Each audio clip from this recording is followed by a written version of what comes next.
And I love this line. The less than, greater than, less than equal to, and greater than equal to operators work as expected. Yeah, that's all we need to know about it, huh? Alrighty, but we know if x is less than 10, what that means, or if x is greater than y.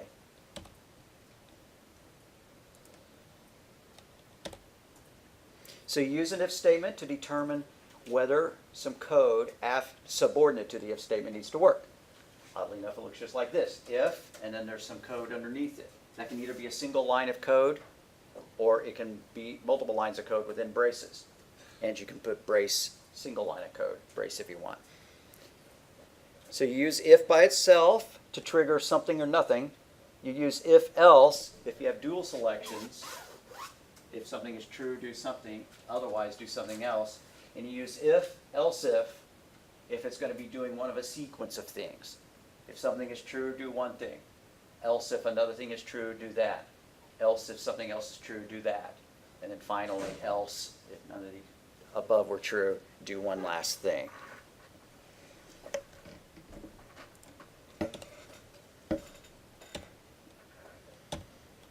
So write a complete program that prompts the user to enter a sentence and print an error message if the last character is not a period. Sure doesn't seem like we've talked enough about string functions to be able to do that. But it's worth talking about. All right, one thing we need to know is that if we want them to enter a sentence has spaces in it. So we can't just use .next. .next would just pull the first word of the sentence out and leave the rest of it in the buffer waiting to be read later. We would have to use next ln, next line, to get an entire line of text.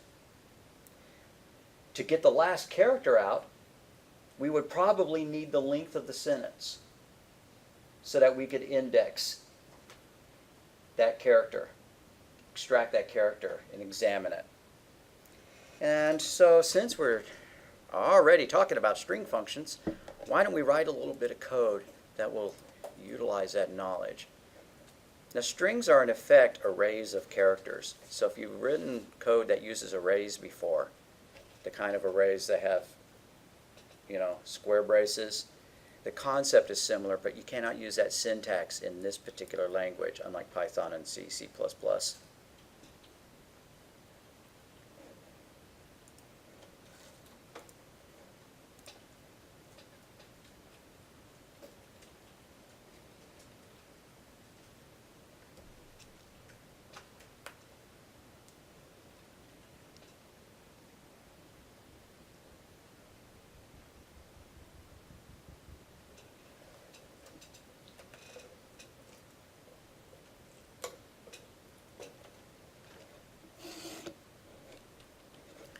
All right, going to make a new project. I think we're on Lecture H.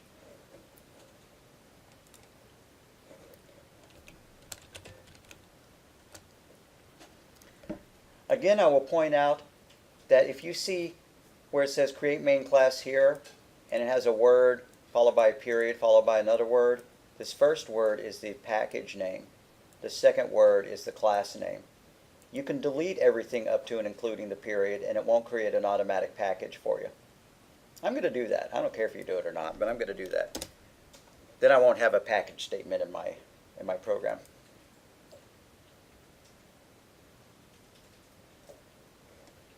Alrighty. We know we're going to need a scanner.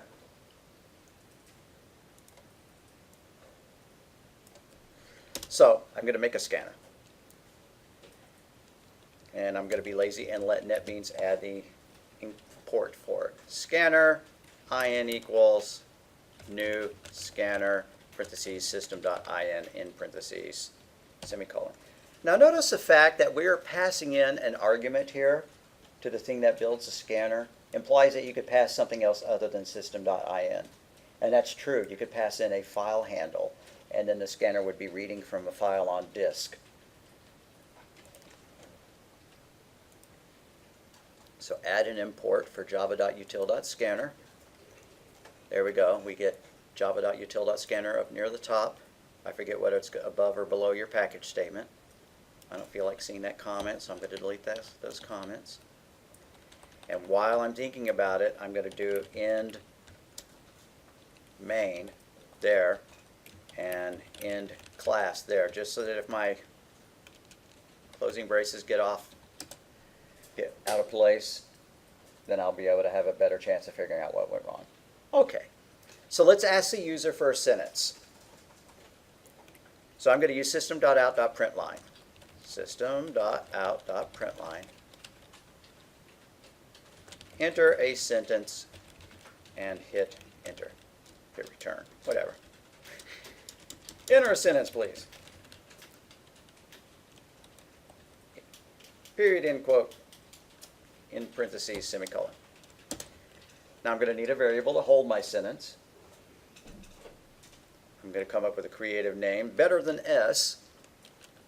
Text, how about text, is equal to IN, because that's the name of our scanner, dot, next line. That reads up until the user hits carriage return, right? It doesn't just accept the first word, the first bit of tokenized text. It doesn't just skip up until the first space. It gets the whole line. All right, I forgot to declare my variable. That's why I'm getting an error there. I need to make a variable called text. String text. And I don't feel like putting that there. I'm going to declare my variable up here, right under scanner. So I'm not tempted to redeclare text every time I use next line. So I just added that line here.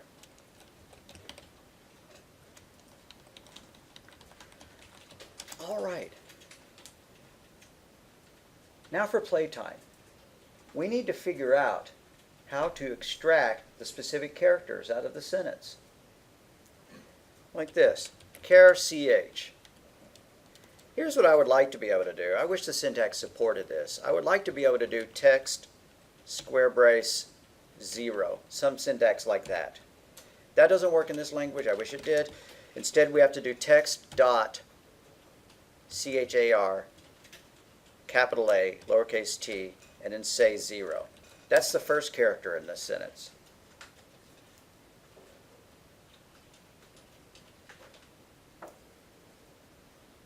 So I'm going to print that out. System.out.println, quote, parentheses, quote.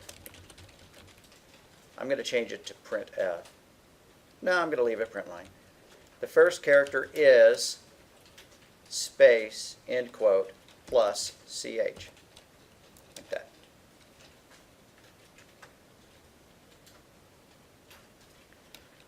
Then I'm going to copy those two statements and change that 0 to a 1. And that word first to second. So do you see what I did? I just copied those two statements here. I pasted them, and I'm going to change that 0 to a 1, and that's the second character.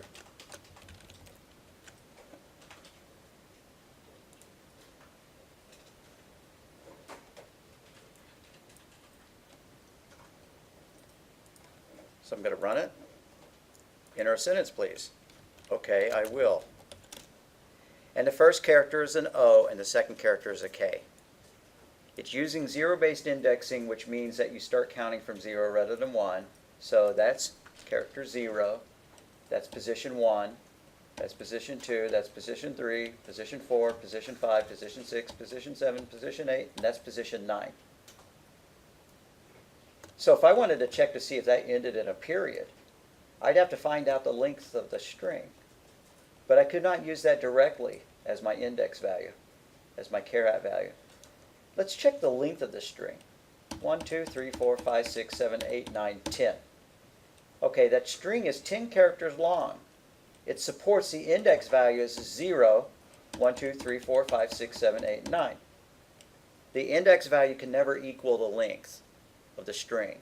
It can only go up to 1 less than the length of the string because we're starting counting at 0 rather than 1, right? We have 10 fingers, but if we started counting at 0, it'd be 0, 1, 2, 3, 4, 5, 6, 7, 8, 9. And then I have no more fingers to specify. So I'm going to make a comment to the effect of char at x works where x is from 0 to length minus 1. How about that?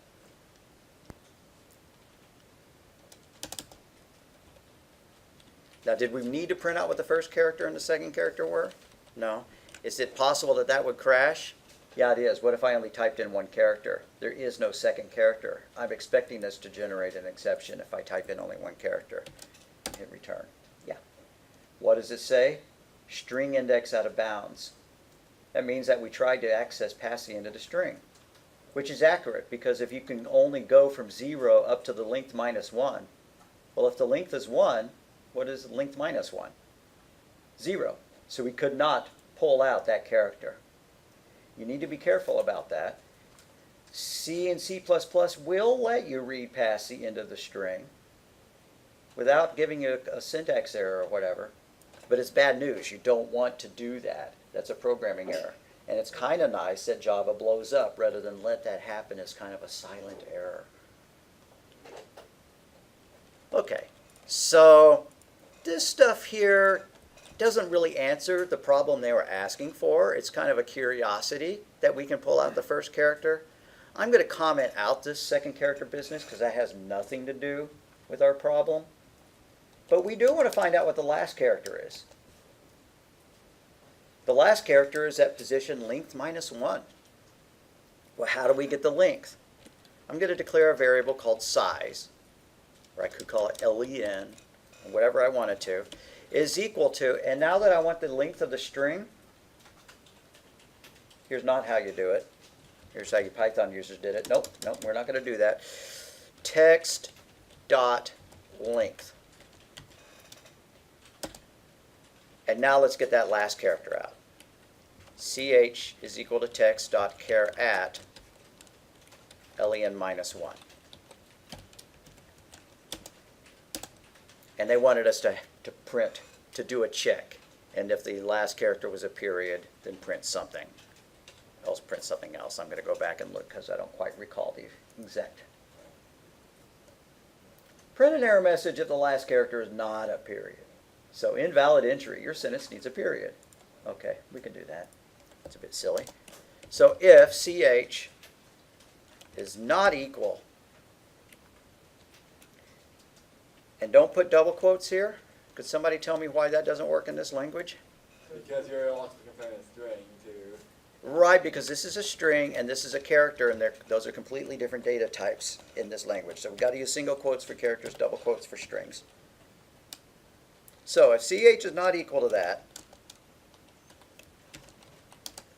system.out.println invalid input must end with a period. We sure are being picky. What if they put in a question mark, an exclamation point? This is not a cheerful environment. Yeah. All right. That ought to meet the requirements for the little program that they asked us to do. We might change that. We might check to see if it is a period, or if it is a question mark, or if it is an exclamation mark, and then print an error if only one of those three, if all three of those things are not true. But I'm going to run it and test it first before we start hacking and slashing and making changes. Enter a sentence, please. Okay, I guess I will. First character is O. We didn't print what the last character is. Is that printing of the first character is 0 pertinent to this problem? No, it's not, so I guess I'm going to go and comment that out as well.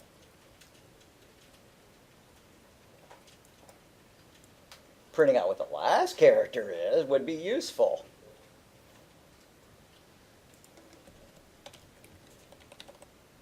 So maybe I'll put a print there, right here, after. What I did is I just commented out the printing of the first character. I decided I didn't want that anymore. But I'm going to come here, and after we extract the last character, I think I'll print it out. System.out.println. The last char is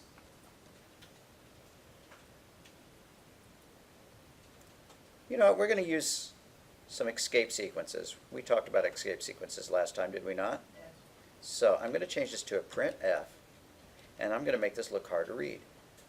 Backslash, double quote, %C, backslash, double quote, and then another quote, comma, CH, and I'm beginning to think I have a syntax error and I'm not seeing what it is. Nope, that seemed to work. And I forgot to put a \n at the very end of all that. It's already getting hard enough to read, but I need to put in one more thing, a \n right there, to get it to go to the next line, because printf does not go to the next line. Now why did I go to all that trouble? Because now when it prints it out, it's going to put quotes around the last character. Maybe I should have made it single quotes rather than double quotes, since that's what chars are stored as, but it doesn't matter. We're showing this to the user.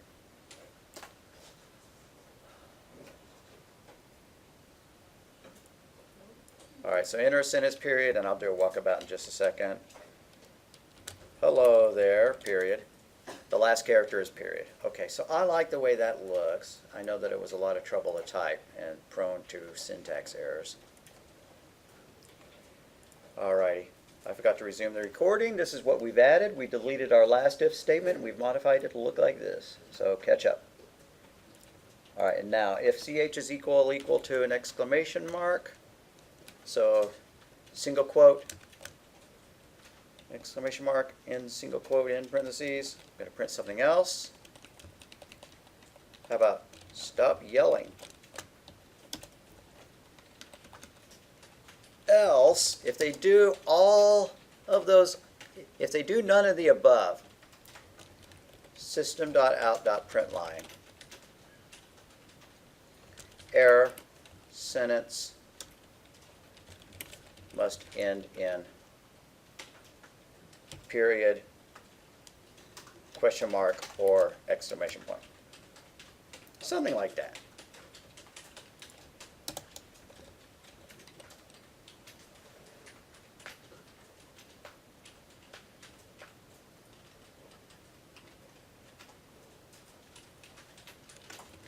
And it'd be kind of neat if it looped and all that, but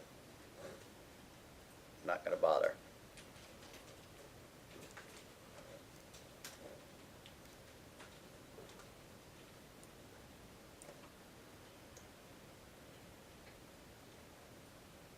So I'm going to run it. Enter a sentence, please. Okay, I will do so. I like ice cream, period. And it says, you don't say. I'm going to run it again. What is your favorite color? I'm going to ask it a question.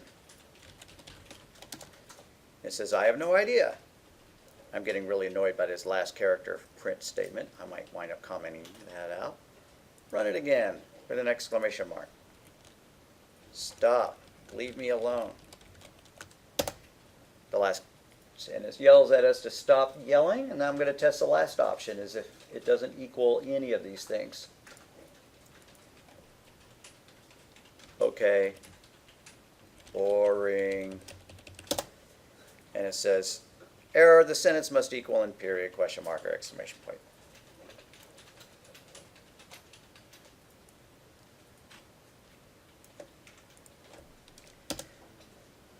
Okay, this is what's known as an if cascade. The textbook may not call it that. The reason why you could call it an if cascade, what is a cascade? It's a series of little itty bitty waterfalls. I'm gonna reformat mine. Don't format yours to match because this is silly. I'm going to rapidly undo what I'm just doing here. This is a perfectly valid way, according to our rules, of formatting if, else, ifs. And we can go and we could add some opening and closing braces, you know, if we wanted to. But it looked kind of like a waterfall, right? Kind of dumb to look at it like that. I'm going to undo it. You'll see textbooks that show that as an example. I'm not going to keep it like that. Okay, that's how I like to see it. But there is a data structure. This syntax here, if, else, ifs. What you use it for is to create a series of mutually exclusive options, right? It's either going to do that, or it's going to do that, or it's going to do that, or it's going to do that. Now, if you leave out the word else, it's possible it might do more than one of these things, right? They're no longer mutually exclusive. Not only are they mutually exclusive, they're all driven off the same variable, right? Every one of them is checking CH. It's not like we're checking one variable here and another here and another here. So if you have those two states, if you have those two conceptions, mutually exclusive options, all based on the same variable, there's another keyword that we can use.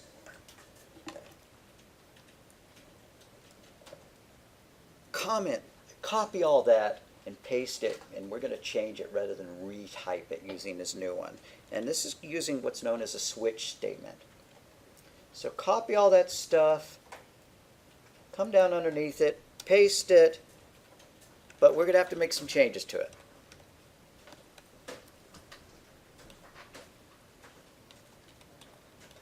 All right, that's what it looks like when I pasted it. Here's what I want to do though. Above my pasting of it, do switch parentheses CH into parentheses. Hit enter and do an opening brace.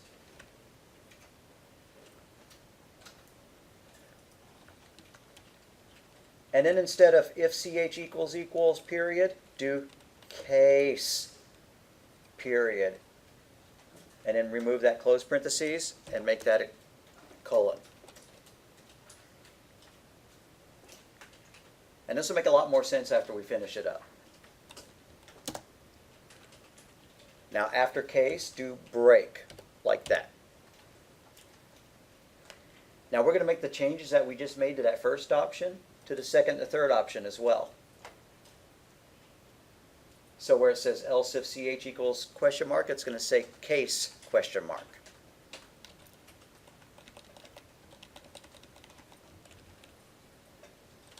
Case question mark colon. You Python users who've been missing the ending terminating colons, this is one time we get to use them. All right, and so after that print statement, we also need a break. I'm going to change that third if statement into yet another case.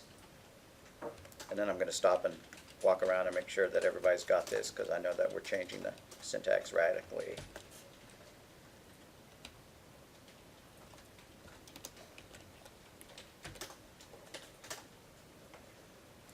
And then lastly, that final trailing else, instead, make that say default, colon, like that. Now while you're not watching, I'm going to use the tab key to tab my stuff out a little bit to make it look a little bit different. The whole thing needs a terminating close brace.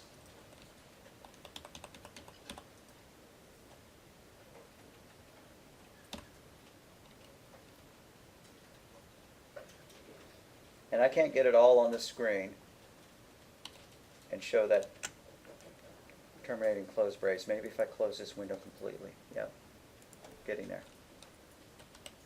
Okay, that's how it needs to look.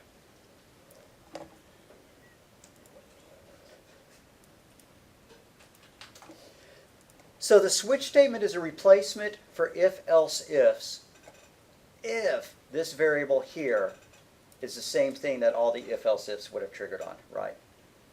I mean, if we had something here like if len, don't make this change, if the the size of the string is equal to 0, whatever, right? Here we're using different variables to trigger our if statements, and there's no way we could match that logic with this. But if they're all triggering on the same variable, then you can replace that with this.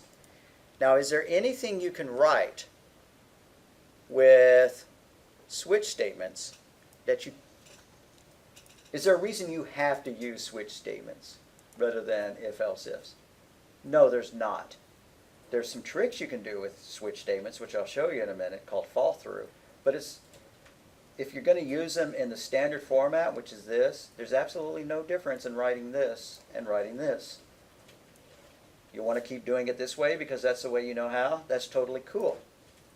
What this provides is the advantage is that it may be easier to read, and it's also a little contract with yourself that all of these choices are going to be mutually exclusive.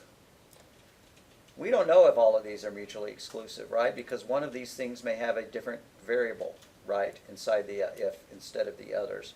Or maybe I forgot to, put the word else there. Even though it looked right, sort of, it's formatted the right way, but these are no longer mutually exclusive, right, because this is based on a different variable, and it's not there's no else. So you're not guaranteed that one and only one of these actions will happen. So that's an advantage to the switch construct, is you absolutely know these are mutually exclusive, and this may be easier for your eye to read. I've seen them often enough that I agree that it's easier to read. But there's one thing that a case can do that ifs can't really do without a whole bunch of extra coding. And so we're going to write a second switch statement. Well, first we're going to write a little grade program, just like we've done before. Int grade is equal, we're going to do like a 4-point where a 4 is an A and a 3 is a B and a 2 is a C, right? And so int grade is equal to 4. If parentheses grade is equal to 4, system.out, okay, let's make these a little bit easier. How about declare a string called message beforehand? String needs to be uppercase S, sorry, my mistake. In the other class that I'm teaching it does not. Okay, so if grade is equal to 4, message equals A, end quote, like that. And then if grade is equal to 3, message is equal to B. You probably already see the error in the code that I'm writing because there's a really strong logical error here. If grade is equal to 2, message is equal to... You're assigning message to C with, well, I think actually it might be that you only have a sign value for grade. Yep. See, we're erasing the value of grade for each and every time. These should be else ifs. And then if grade is equal to 1, message is equal to D. And then if grade is equal to 0, message is equal to F. Then we could print that out.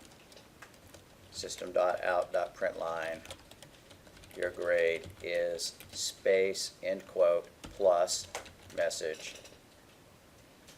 close parentheses, semicolon. All right, so that's got a strong syntax there. What's it? Why is it underlining message? Might not have been initialized. That's true. I should either give it an initial value or I should put a trailing else here. Okay, let's put a trailing else there. Else message equals unknown grade.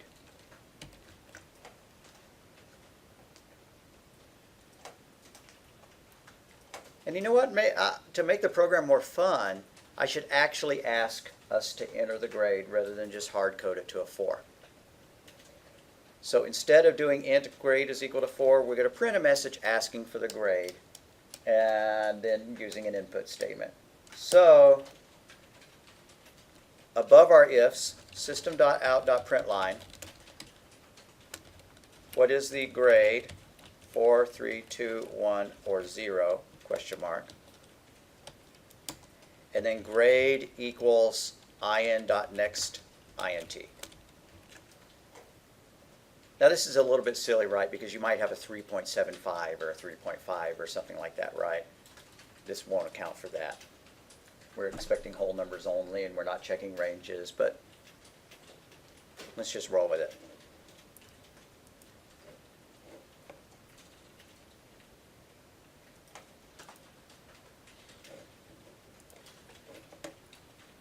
So when I run it, I'm going to type in that I have a 4. Well, first I have to enter a sentence. I'm going to type in a 4, and it says your grade is unknown grade. Is that what I wanted to see when I typed in a 4? No. No, so what do I do to fix that? I've already kind of given y'all the answer, but what is going wrong? Are these choices mutually exclusive? They sort of are.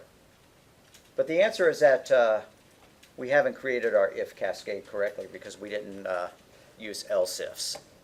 So I'm going to change all these to else if, else if, else if, else if. Why? Because here's what it was really doing. If we were tracing it, then when we typed in 4, when we got to this statement, it would set message equal to A.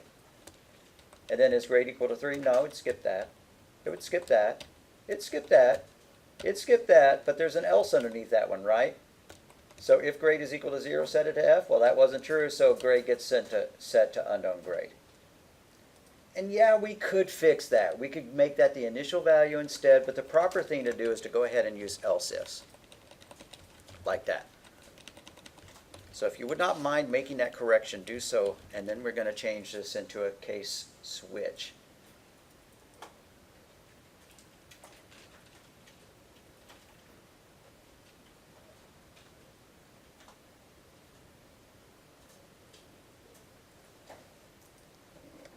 Check it out. It's actually offering to make it, to fix it. And Vincent mentioned this, I think. Somebody mentioned this last time. Now that I've got it formatted correctly, NetBeans wants me to make it even better. I mentioned it in last class in C++. Okay. Yeah, so if I click this, convert ifs to switch statement, that's what it makes it look like. Nice. Much prettier. And now we have our contract saying that these are all mutually exclusive cases and we feel good about ourselves and stuff like that. The only thing is if you left off the break statements, it would not work the way you wanted it to. If I didn't have a break statement here,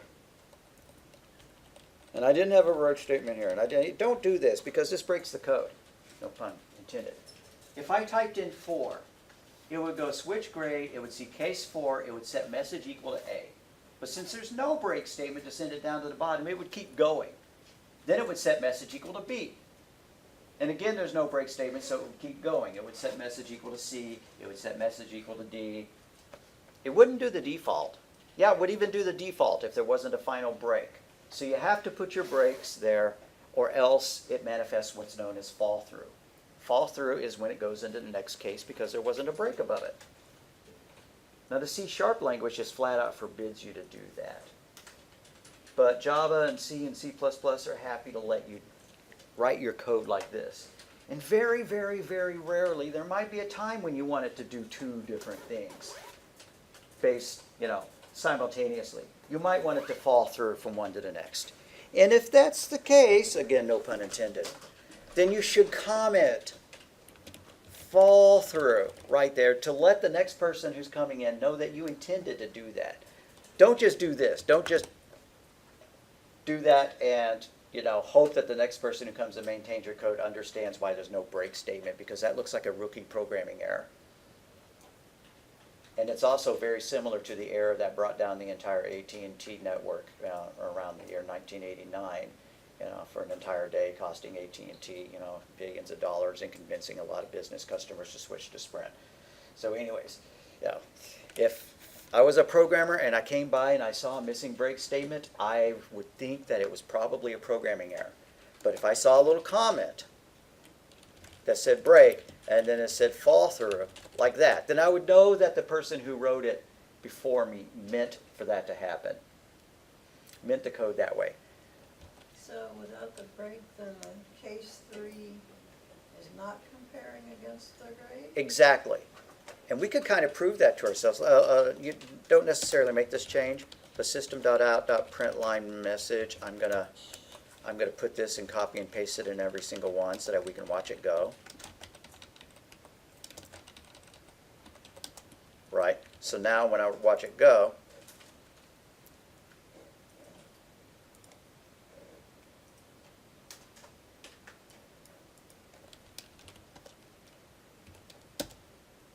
it prints A, B, C, D, and D. It fell through all of them. This is not an evaluation. It doesn't check to see if grade is equal to 4. Instead, it's a destination, a go-to destination. What switch grade does is it looks for the value and then it executes a go-to. So if it was equal to 4, it goes to here. But then it keeps churning along, and if there was no break statement, it doesn't care that, there's a 3 there. It goes ahead and executes that as well. Does that make sense? Yeah. Weird, but that's the way it works. And like I said, the C# language is one of the few languages that are inherited from C that doesn't allow fall through, but yet they still make you put the break statement. It's mandatory even though they don't allow you to remove it. That's kind of weird. But anyways. So I'm going to fix my code. I'm going to uncomment. I had all my break statements commented out. That's an error, so I'm going to fix it. And I'm also going to remove all my system.out.println lines that I just added. So I hope you didn't do that with me.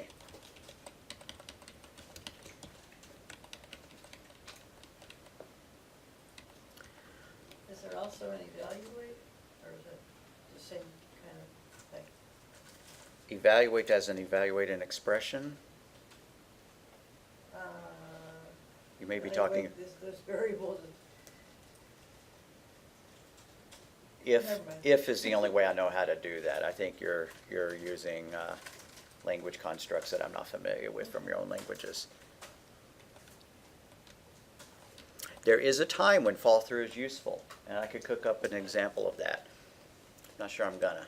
Let me see what our homework assignment that I might be targeting.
All right, we know enough to do this homework assignment.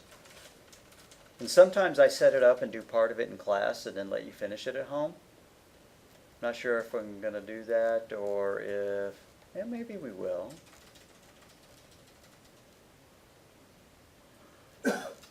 Nah, because then we would have the whole thing finished by the time we were done.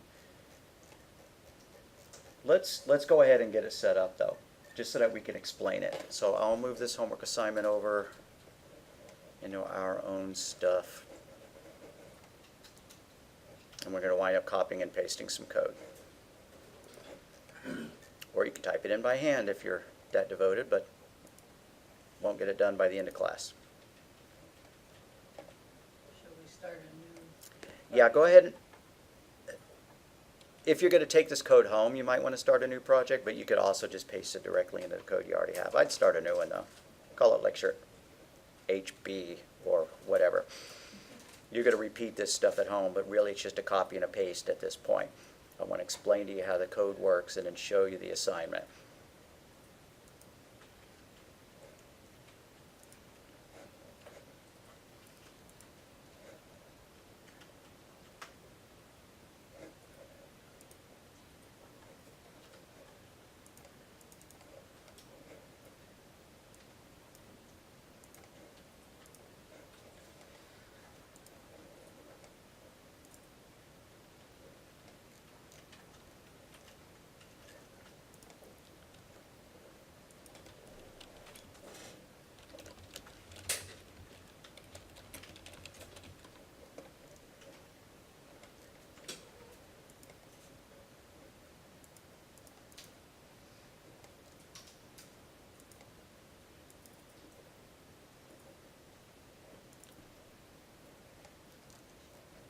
All right, if you refresh your Dropbox, you should see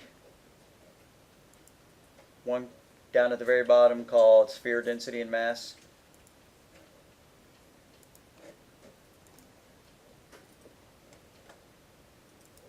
Should be a document in it. If there's not a document, let me undo document again. Then you're going to have to refresh your Dropbox yet again. Alrighty. Okay. Once more with feeling. Refresh the Dropbox. Scroll down to the bottom. There should be a document associated with 7 called Sphere Density and Mass. Go ahead and save it. Don't try to preview it in any preview window, even if it offers you the choice. You definitely want to download. If you're going to copy and paste code, never try to do it from a PDF. It'll wind up garbled. That's why I also upload these as Word docs. So what have we got here? Here's what the assignment's supposed to do. It's supposed to ask the user for the, and some of y'all may have already done this, like in fundamentals, maybe we did this. Prompt the user for the diameter of a sphere in feet, right? I have a sphere that's 2 feet wide. Then we're going to ask the user, what material is it? Ice, aluminum, or gold? Now ice is light, relatively. Aluminum's heavier, but it's still a light metal, and gold is very heavy, one of the heaviest metals. And then determine the density based on the material, based on the table below, because ice has a different density than aluminum, which has a different density than gold. You can see that gold is, more than 6 times as dense, as heavy as aluminum. Then we will calculate the volume of the sphere.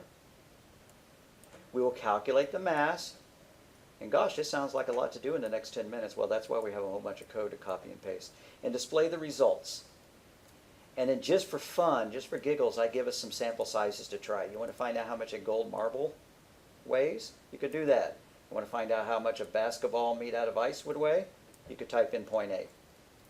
Okay, so source language for the program that does this is below. C++ is on the 2nd page and Java is on the 3rd. So go to the Java one and copy that entire main method and put that in a new project. I'm having trouble copying it, so I'm just going to highlight it all and hit Control-C.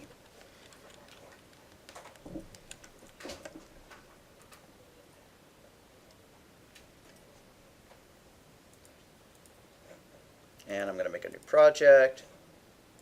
Java application, lecture H, parentheses, sphere density. If you didn't call it that, who cares?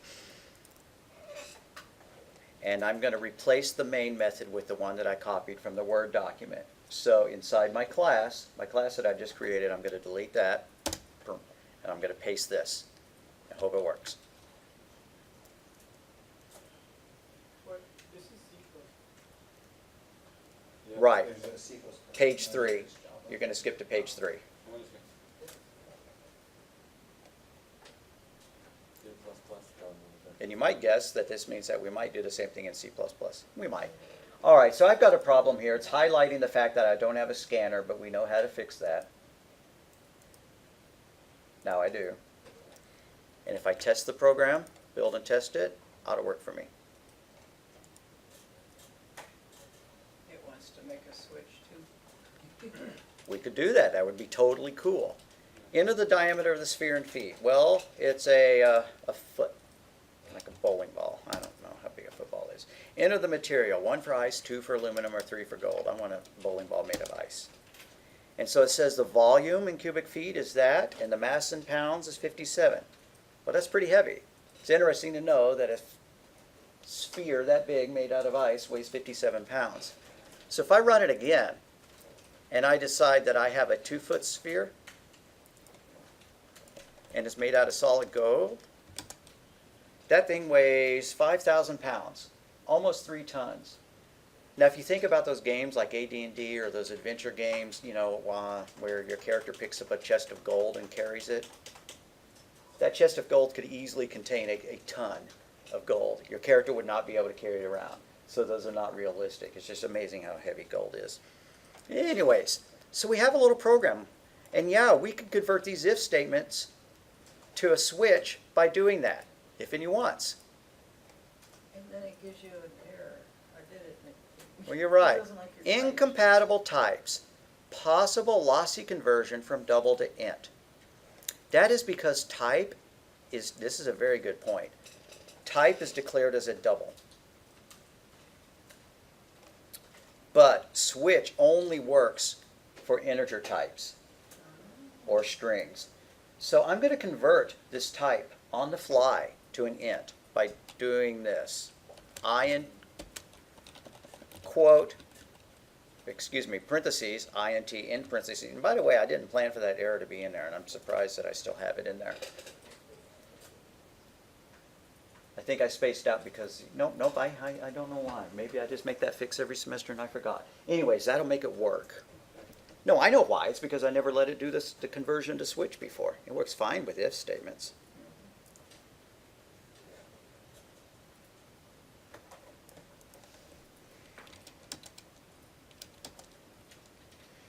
Okay, so looking at the code, looking at the flow of it, I'm going to scroll up to the top. What does it do? It declares a scanner.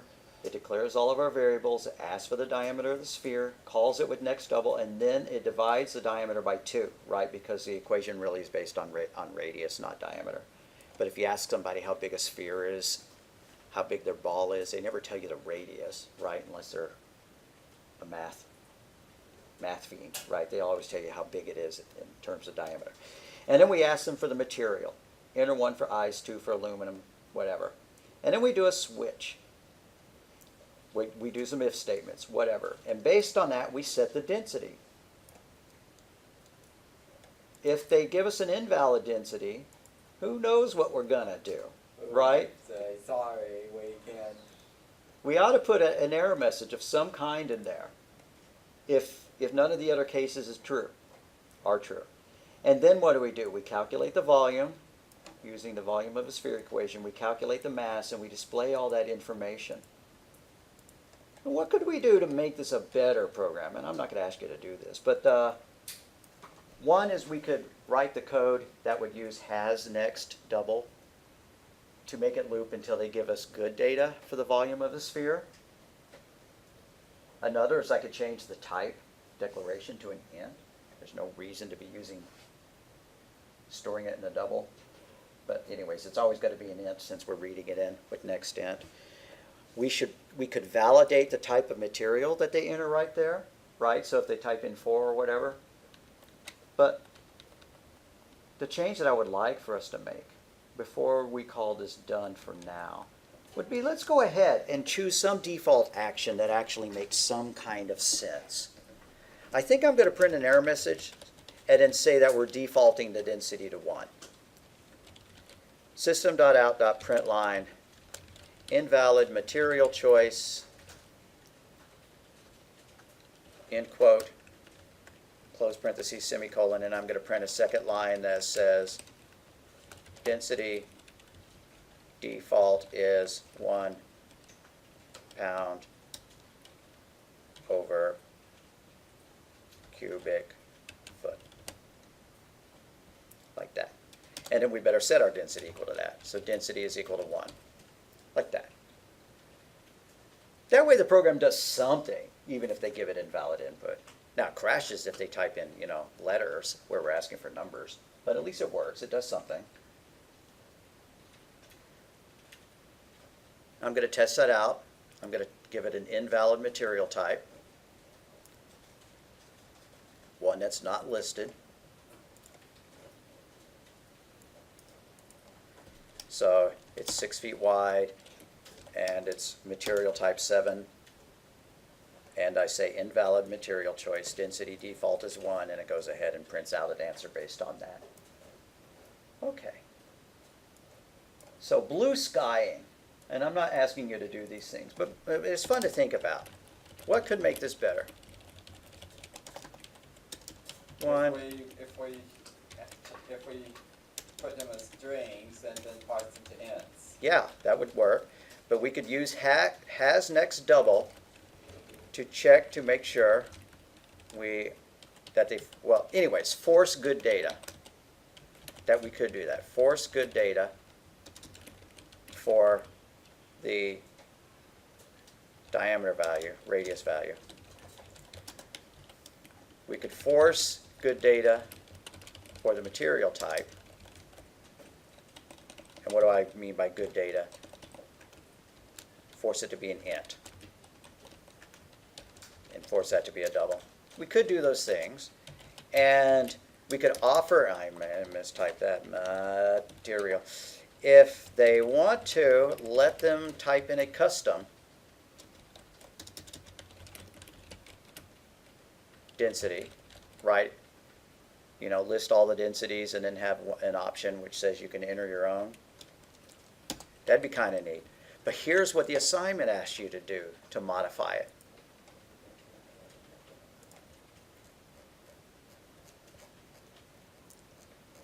After that blank page. So programming assignment. Oh, and one more thing we could do is we could actually give them this list up here, right? Right now, this is just for our own fun. But we could ask them, do you want to do a marble, a golf ball, a baseball, a basketball, you know. But here's the actual assignment on whatever page it begins on. The customer wants some different materials besides ice, aluminum, and water. So add choices for the following. Now the first three are the same here, but we have some new ones. We have one for iron, we have one for cedar, we have one for soil, we have one for paper, and we have one for osmium, which is the heaviest naturally occurring metal, as far as I understand. So, I wonder if that's true. What about the radioactive metals, like uranium? Anyways, so what changes would you have to make in order to add the new materials? Looks like we have 5 new materials. I'm going to have to make changes in a couple of places in the code to get it to work. Somebody give me a hint. Well, as I scroll past, I see maybe a fairly obvious one. Yeah. Add more case breaks. Yep, I need more cases, but also, You need to add in your system now. right here, we need to also tell them their new choices. So, that's the assignment, is to go in and do that. And honestly, it won't take you very long since you got all the code already. If you feel like playing with some of these options here, this one would not be that much of a challenge. This one would require you to use HasNext in the way that we did in the last class, and if you don't have your notes from that, that would be a little bit more difficult, so I'm not demanding it. I'd kind of like to see you do this one, though. Enter a custom density. What's And- custom entity? Custom means that they could choose an option and then enter their own density, like 5 or 17 or something. Does that make sense, gang? All righty. I'm going to go back, and don't start doing it right now. Let's continue on our merry way.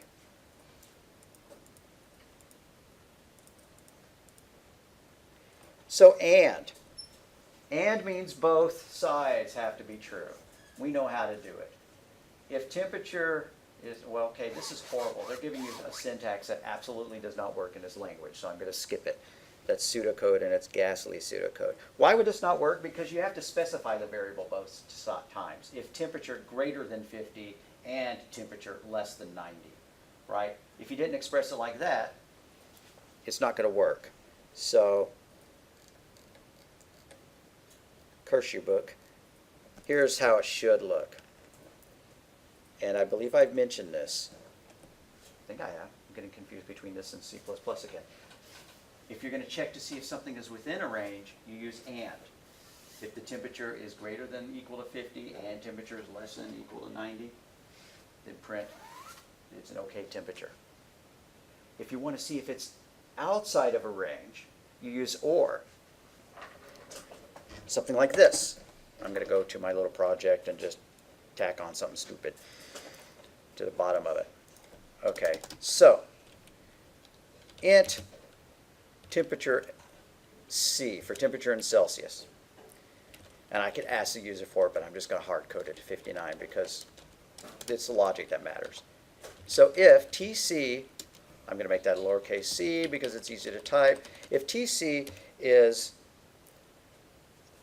greater than or equal to 0 and TC is less than or equal to 100, then system.out.println, it is liquid, right? Because boiling in Celsius is 100 and freezing in Celsius is 0.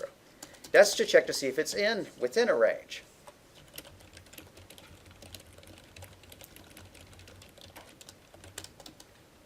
How about this? If TC is less than 0 or TC is greater than 100, then we would print it is not a liquid.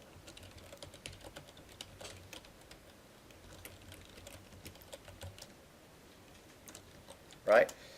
So to check to see if a value is outside of a range, you use or.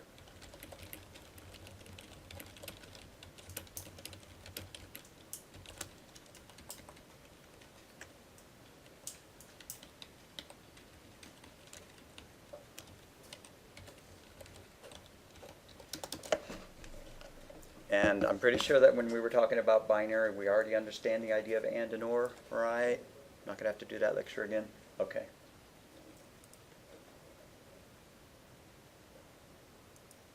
Getting close to ending time.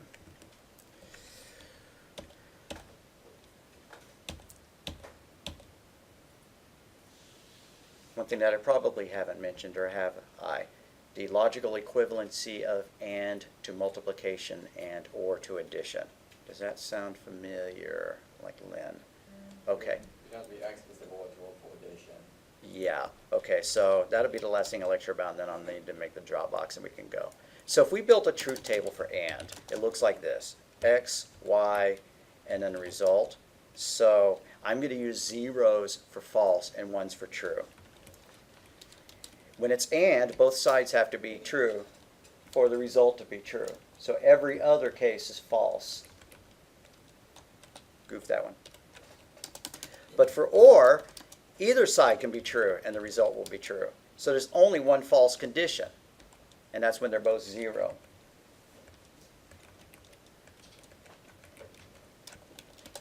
Okay, great. Now look, if you have 0, 0 equals 0, 0, 1 equals 0, if you pretended we were multiplying these numbers, the table would still match. 0 times 0 is in fact 0. 0 times 1 is in fact 0. 1 times 0 is 0. 1 times 1 is 1. So, and can be considered logical multiplication. Multiplying even times. And if you take a logic course, and they may do this in discrete math, I don't know, then they write expressions using and or, but they do multiplication symbols rather than writing the word and. Okay, and so or, 0 plus 0 is 0. 0 plus 1 is 1. 1 plus 0 is 1. And then 1 plus 1 is, well, we're going to say it's 1 because this is a counting system in which the only possible values you have is 0 and not 0. So or can be considered logical addition. Well, under the exclusive or, it would be true-ish. It would be more accurate. Because under the exclusive or, 1, 1, 0, 1 plus 1 is 2, which can be, or which you use to make it 0. Yeah, yeah. So if you're, why is this important? Because it dictates order of operation.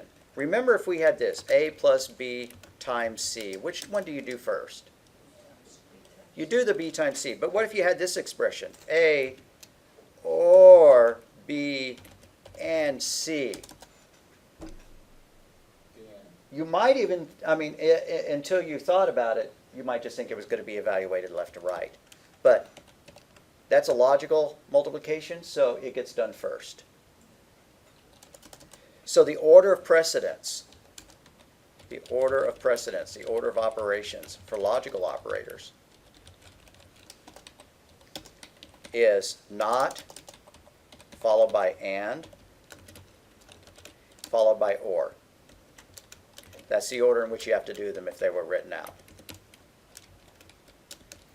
So if we had the expression A or not B and C, and we had to figure out what to do, and we were trying to figure out whether it was true or false, well, if A is equal to true, B is equal to false, I have no idea what the answer is. I'm going to work it through and then we're going to stop.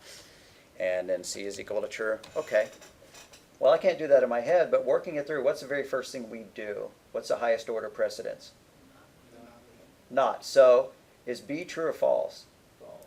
B is false, so it becomes true. I'm going to copy and paste this because I can't keep track of it. So that becomes true by the time we're done. Then what's the next thing we do? What's our order of operations? And. So we're going to do this one. And what is C? True. So that's true. And what is true and true? True. That's true. All right, now finally we get to do the OR.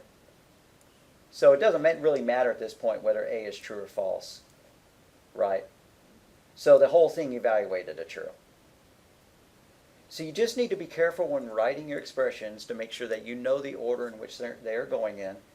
And remember, you're not always dealing with variables. It might be something like A is equal to 10 and B is less than, 20 and C is not equal to, right, whatever. It's the same rules, same order of operation. And if it starts not to make sense, feel free to use parentheses to force the order into something you want. Like maybe I really wanted it to be evaluated like that, right? I could do that, and that would let me know, and let the computer know that that had to be done first even before it was knotted. All right, any questions? Do get quiz 3 done, since we're well done with chapter 3. I try to get it done over the weekend so that I can have it graded and back in your hands by Tuesday. Quiz 3.